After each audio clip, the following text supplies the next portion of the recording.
Ako po si Shikina Claire F. Salagan ng Hope Santo Tomas, Batangas, ng Empowered 2. Gusto ko po i-share ang aking testimony. Pumasok po ako ng grade 6 sa Santa Anastasia Elementary School.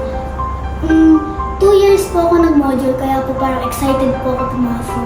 Pero hindi ko naman po akalain na ganun po yung mangyayari sa akin. Kaya po parang nabigla lang po ako talaga sa kanila. Tsaka po parang nakahalata nila sa akin parang arte ko daw po, kaya doon po ako in-start na i-bully, na ang arte ko daw po, masyado daw po akong bida-bida. Rich kid daw po kasi ako, galing sa private, kaya po, binuli po talaga nila ako. Hindi naman po yung physical, lang, ano lang po, sa salita. Hanggang sa first half day na po ako sa school, dahil po, na-pressure po ako, kasi po iba, kaya po, na half day po ako nun. May sinasabi lang po ako na masakit ang ulo ko, masakit ang tiyan ko, para lang po makauwi na ako. Tsaka pag tuloy-tuloy na po nun, nung kapag nararamdaman ko lang po yung takot, doon lang po talaga ako nag-half day. Hanggang sa sinasabi ko bigla, masakit ang ulo ko. Kasi biglang bibigay lang po ako ng rason para lang po makauwi ako. Kasi parang minsan po, sumisikip po yung dito ko. Hanggang po sa matatakot na ako tuloy-tuloy na ayaw ko na talaga pumasok. Noon po, sinabi ko po sa kanila na ayaw ko na po pumasok. Akala lang po talaga nila nun na tinangad lang ako, nawalan lang ako ng gana. Di naman po kasi nila alam na binubuli ako. Parang isip lang po talaga nila is, na parang na-drain lang po ako sa ginawa ko. Hanggang po sa na umiyak na lang ako bigla, sabi ko sa kanila, ayoko na po pumasok, ayoko po talaga kasi feeling ko nasa-stress lang ako, parang mas lalo ako masasaktan kapag pumapasok ako, tsaka mapapressure po ka lalo hanggang sa parang pipilitin talaga nila ako pumasok. Na po, sinusupport pa naman nila ako, nasabi nila na magpahinga na daw po ako ng mga ilang week, ganun po, hanggang po sa mag-recover na ako sa nararamdaman ko ng takot. Pero po, nagpahinga naman din po ako. Parang inaano ko ng sarili ko na baka lang talagang napagod ka lang ng todo. Kasi na-pressure ka lang sa kanila. Mga tao lang kasi yan, kaya huwag kang matakot. Parang po kinoconvince ko lang po yung sarili ko na huwag matakot. Pero po parang nakalimutan ko na mag-pray. Isang beses ko yung nakalimutan mag-pray. Doon na talaga, tuloy-tuloy lang nagiging bad din nangyayari sa akin. Hanggang po sa kinakausap ako ng mga teachers na huwag na ako mag-half day, huwag na ako hindi pumasok, huwag na ako mag-absent, kasi daw po magaling daw po ako. Pero po minsan po parang feeling ko pinapagalitin lang nila ako para lang po maging sila. Para lang po maging masaya lang sila kasi pinapagalitan nila ako. Hanggang po sa napahiya ako sa school namin sa buong subject po namin. Doon po ako pinagalitan. Yung sa point po na doon na po talaga ako nawalan ng gana. Parang magagawa ko na excuse para lang hindi ako papasok. Para lang po hindi ko sila makita. Pero lang po, hindi ko na po talaga kaya nun. Parang gusto ko lang magkulong ng matagal. Ayoko nang muna lumabas, ayoko muna may makitang tao. Parang gusto ko lang po magtago. Ang hirap po kasi kung ganun, kung tuloy-tuloy lang mapapasok, pero ang sakit. Ang sakit po ng pakiramdam na pumasok pa lang naman doon para mag-aral, pero pinapagalitan ka nila. Kaya po, nawalan ako ng gana. Hanggang po sa pinagbigyan na po ko ng principal namin na mag-module. Thankful ako nung pinayagan ako module kasi iniisip na po talaga namin doon na magdadrop na ako. Na magdadrop na lang po ako, mag-repeat na lang po ako ng ng elementary grade 6. Masasayang yung isang taon ko, ganun, dahil lang sa teacher na yun, tsaka sa mga bully. Kaya, ang saya ko doon na sinabi nilang pwede ang mag-module. Pero kapag exam, kailangan ko talaga pumunta. Parang iniisip ko, tinatulong nila palagi sa akin. Anong gagawin mo habang nasa bahay ka lang? Habang sa isang year na nandun ka lang sa bahay, anong gagawin mo? Palagi nila sinasabi sa akin. Tsaka yun, wala pa ako nasasagot sa kanila. Nakatahimik lang po talaga ako. Kasi, di po alam kung anong gagawin ko. Kaya po, pina-check up ako sa psychiatrist sa sa ospital po. Parang gusto lang din po nila malaman ko anong nararamdaman ko. Kasi wala po talaga akong sinasabi sa kanila kung anong nararamdaman ko. Sinasabi ko lang po talaga na nai-stress ako, nawawalan ako ng gana, parang gusto ko na lang magtago, ganun. Kaya po, nagulat din po sila sa akin na biglang naging ganito. So yun po, pina-check up ako ng siguro po 1 week pagkatapos po ng module lang po ako.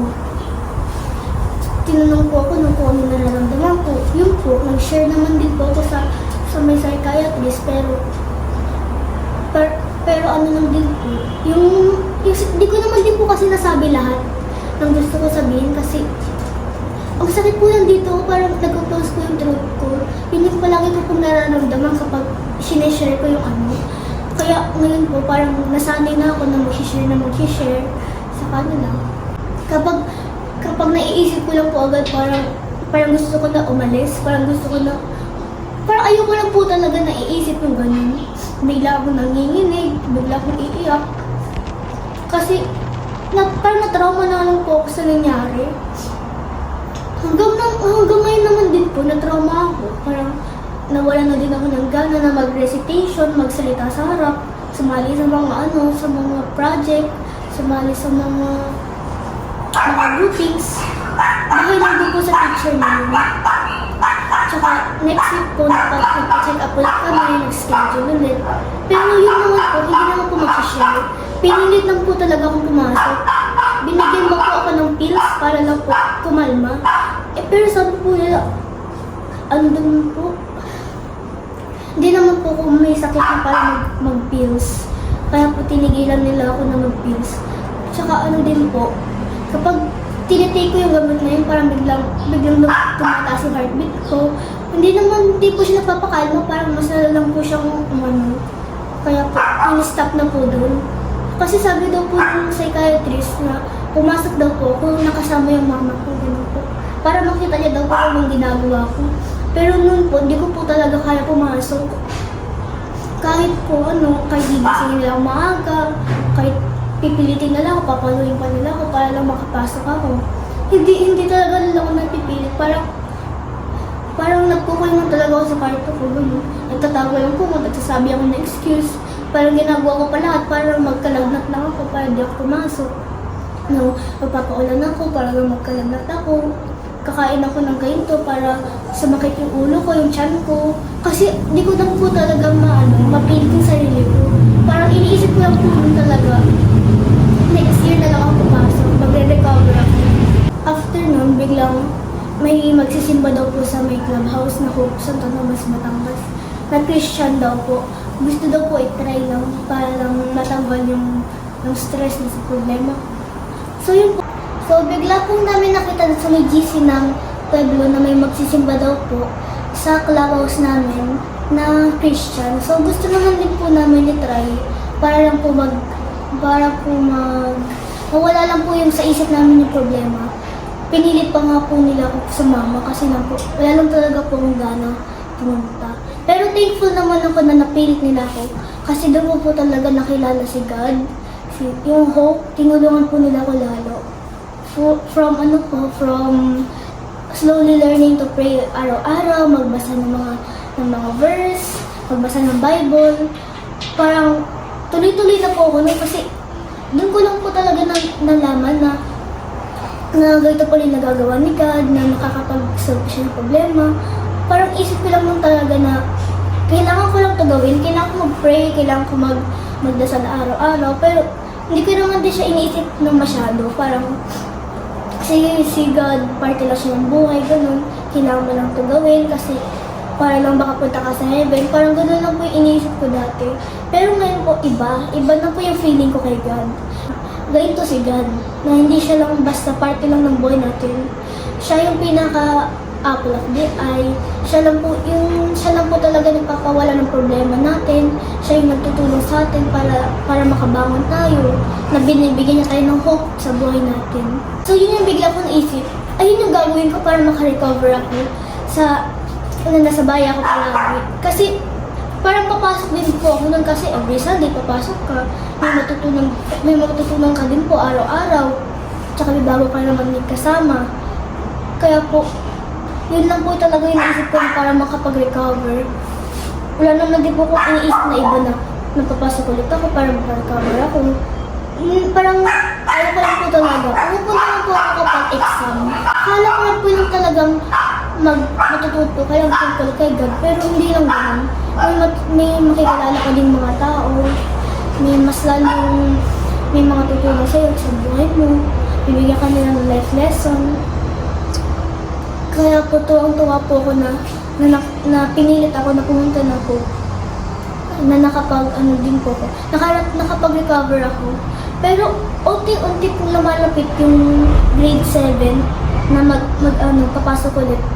Natatakot na naman po ako, ganun, nararamdaman ko dati, na biglang sumisikip yung dibdib, umaano yung dito sa throat, tsaka biglang kakabahan na naman.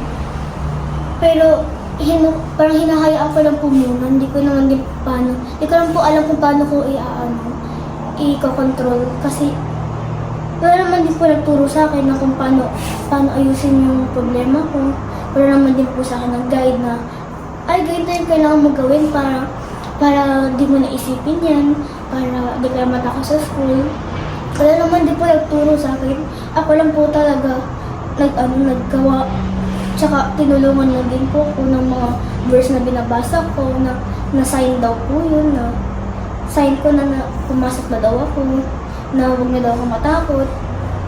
Para lang po sa mga verse na huwag daw ako matakot kasi palagi nang tupo na dyan si God. Kaya po, unti-unti na ako nagkakalakas na pumasok. Hanggang sa malapit na talaga mag-enroll. Parang natatandaan ko na yung nararamdaman ko dati, na natatakot, kinakabahan, na may nabubuli sa akin, ganun. Kaya po, at kapag naririnig ko yung mga sinasabi nila dati, parang bigla na lang po ako nagkaka-chills na naririnig yun. Kasi bigla na lang po nagpa-flashback sa sa isip ko na yun yung napaglaanan ko dati. Parang hindi ko lang po talaga mabitawan yung feeling na yun. Hanggang nung first day, parang natatakot din po ako nun. Kasi baka hindi na naman ako makapasok. Maulit na naman yung nangyari dati. Pero pinilit ko lang po talaga yung sarili ko nun na pumasok kasi palagi ko iniisip na nandiyan na si God sa katabi. Ito po yung iniisip ko para lang po makasurvive ako sa first day. Pero hindi ko lang po akalain ng first day na sobrang bait ng mga kaklase ko, hindi ganun kadati. Yung mga teachers, hindi ganun ka-strict, hindi naman po nakakatakot na namamahiya. Nagulat po ako sa mga estudyante na ang bait. Hindi ko tulad ng dati na nambubuli sila, minumura nila yung tao. Pero parang opposite nung nangyari dati. So dati, palagi ako nag-absent, nag-module, nakatago sa bahay, na hindi man lang nagpo-pray kahit kapag may problema ako. Pero ngayon, palagi na ako nagpo-pray, araw-araw na akong pumapasok, wala na akong absent. To the point na ayaw ko na umabsent kasi gusto ko lang gusto ko lang talaga mag-aral para matuloy ko yung grade 7 ko. Kaya thankful lang ako dahil dito sa verse na to, na Philippians 4 verse 13, I can do all things through Christ who strengthens me. Kasi siya lang talaga yung parang nagpagana sa akin na pumasok. Yung verse talaga na yun, ayun talaga yung pinaka-favorite kong verse kasi yun po yung ginamit kong verse throughout nung may problema ako. Hanggang ngayon naman po. So, mag-1 month na po ako na pumapasok. Physical, hindi na po yung module. Araw-araw naman din po pumapasok. Palagi po nagre-recitation, hindi na po natatakot. Hindi na natatakot na may bully doon, na may magpapahiya sa akin. Kaya po thankful po ako na nakilala ko si God nung wala akong ginagawa. Thankful, sobra, na tinulungan nila ako noon. Hindi lang na tinulungan ako na physically, tinulungan nila ako na dahil lang tinuruan nila ako kay Lord na ganito si Lord. Nagpapagaling siya ng tao, nagpapalakas siya ng tao. Basta lang po, tuloy-tuloy magpre-pray at magpre-praise kay God. Sa mga kabataan, tulad ako na nasanay na nagmumodule, na nakatulong sa bahay, na nabigla lang din po, nabigla na face-to-face. Sana naman po, mag-enjoy lang po kayo. Mag-enjoy lang po talaga kayo. Huwag niyo po gayahin na nagbigla na give up, na nawala na ng gana. Basta ituloy niyo lang. Magharap ka ng mga verse, magbasa ka ng Bible. Katulad ko na magharap ka din ng mga life group. Kasi yung life group na yun, hindi mo akalain na makakatulong pala sa iyo ng malaki na pagsisimba ng every Sunday.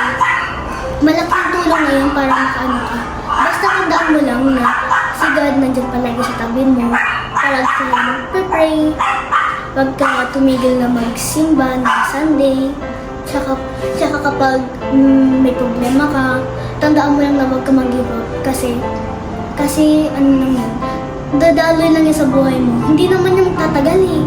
Ano lang yan, parang pinipigilan ka lang pero hindi kanya kayang pigilan kasi nandyan lang si Lord. Hindi kanya hahayaan na masaktan ka dyan, na matakot ka lang tuloy-tuloy. Hindi ka naman nahahayaan kasi siya yung Father natin. Siya yung naman yung pinaka-gitna ng buhay natin. Siya naman yung naggawa sa atin, kaya di tayo hahayaan. Lahat tayo tutulungan ni Lord. Kaya basta kapag may nararamdaman ka na masama, ganun, na nawawalan ka na din ng gana, katulad ko, huwag ka mag-give up. Yun lang talaga yung huwag ka mag-give up. Kasi kapag tinaanahan mo yung problema mo, kapag tinakasan mo, nandyan lang yan, hindi mawawala. Kaya huwag mo takasan yung problema mo, harapin mo. Huwag ka matakot na, ay, baka kapag hinarap ko to, mag-fail ako. Hindi ka mag-fail kasi nandyan si